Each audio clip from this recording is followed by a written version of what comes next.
আমিনুল ইসলাম বুলবুল এখন মেলবোর্নে, তিনি গত মাসে এবং ওয়ার্ল্ড কাপ খেলা না নিয়ে তার যে ভূমিকা এবং যা করেছেন তিনি, তারপরে তার মনে হয় আমি অন্তত করি না, তিনি ব্যর্থ একজন বিসিবি প্রেসিডেন্ট এবং তার আসলে কিছু মানে মেলবোর্ন থেকে তার ফেরার নৈতিক দায়িত্ব নাই। এবং তার কিন্তু তিনি আইসিসির সঙ্গে যেভাবে পায়ে পা লাগিয়ে ঝগড়া করেছেন, গলা ফুলিয়ে রক ফুলিয়ে কথা বলেছেন ঢাকাতে, তারপরে কিন্তু তার এখন মেলবোর্ন থেকে দুবাইতে যাওয়া কঠিন। আরেকটা বিষয় যেটা দেখছিলাম, তামিম ইকবাল সবার সঙ্গে একটা সৌহার্দ্যপূর্ণ একটা আচরণ করছেন, সেই সম্পর্কটা বজায় রাখার চেষ্টা করছেন। একই সঙ্গে গুঞ্জন আছে আমিনুল ইসলাম বুলবুল তিনি আসলে নিজের পদত্যাগের কথা তার ঘনিষ্ঠজনদেরকে জানাচ্ছেন। এই গুঞ্জনটা কতটুকু সত্যি হতে পারে?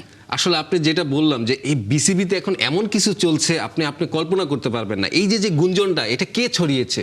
নিশ্চয়ই কেউ ছড়িয়েছে, বিসিবির কোনো পরিচালক, যে এরকম তো বুলবুল বলেছে আমাকে যে এরকম তিনি পদত্যাগ করবেন। তো এইটা কিন্তু আমি যেটা বললাম, তাদের ভিতরে মোরগ লড়াই চলছে, হ্যাঁ, একজন আরেকজনকে ল্যাং মারার। এবং এই গুঞ্জন গুজব তারা মিডিয়াকে দায়ী করে, নিজেরা কিন্তু খেয়াল করে না যে এই লিগগুলা কে করছে, এই মিডিয়াকে এইগুলা কে বলছে। মিডিয়া আসলে তথ্য পায় কোত্থেকে, ভেতর থেকে না আসলে। এবং আপনি যেটা বললাম যে আমিনুল ইসলাম বুলবুল এখন মেলবোর্নে, তিনি গত মাসে এবং ওয়ার্ল্ড কাপ খেলা না নিয়ে তার যে ভূমিকা এবং যা করেছেন তিনি, তারপরে তার মনে হয় আমি অন্তত করি না, তিনি ব্যর্থ একজন বিসিবি প্রেসিডেন্ট এবং তার আসলে কিছু মানে মেলবোর্ন থেকে তার ফেরার নৈতিক দায়িত্ব নাই।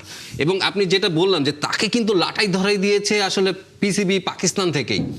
অনেক শুরু থেকে মানে আমরা দেখেছি যে এই ইস্যুটা নিয়ে পাকিস্তান এবং সৈয়দ আশরাফ তার একটা ইন্টারভিউতে বলেছেন যে পিসিবি উস্কিয়েছে ভারতকে, বাংলাদেশকে, যাতে নাকি ভারতে না খেলতে যায়। এবং বুলবুল ভাই সেটা পারপাস সার্ভ করছেন। এবং তিনি লাহোরে গিয়ে যে ঘুড়ি উৎসবে গিয়েছেন, সেখানে তার ঘুড়ি কিন্তু ভোকারটা ততক্ষণে।